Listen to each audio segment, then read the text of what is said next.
75 more cases of possible voter fraud uncovered in Ohio from 2020, according to Ohio's elections leader. Allegations say the people voted first in one state, then cast another vote in Ohio. With Election Day 3 weeks away, 2 News reporter Allison Gens is live in the studio with what's being done to make sure Ohio's elections are secure.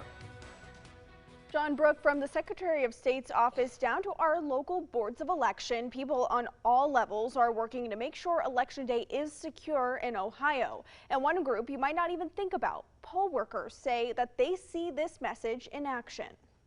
When you actually see how the election works and you understand the safeguards that are in place that prevent fraud and meddling and tampering with the election. For elections officials, election security is year-round. People think we only work on election day. That work going on right now. Greene County's Board of Elections is in the process of testing every voting machine. Every single ballot that will go through that machine is actually tested on the machine to make sure it's working correctly. In Montgomery County, their motto is safe elections. It means secure, accurate, fair, and efficient. Boards of elections follow the same directives and rules that every county in Ohio has to follow. We keep everything sealed. We have seal recording charts. We have chain of custody logs. We have so many different pieces of documentation and processes to make sure that every ballot is always in bipartisan custody, that every piece of equipment never touches the internet. And polling location supervisor Paul Lehner says he often runs into people who signed up to become a poll worker because they doubt Ohio's election security.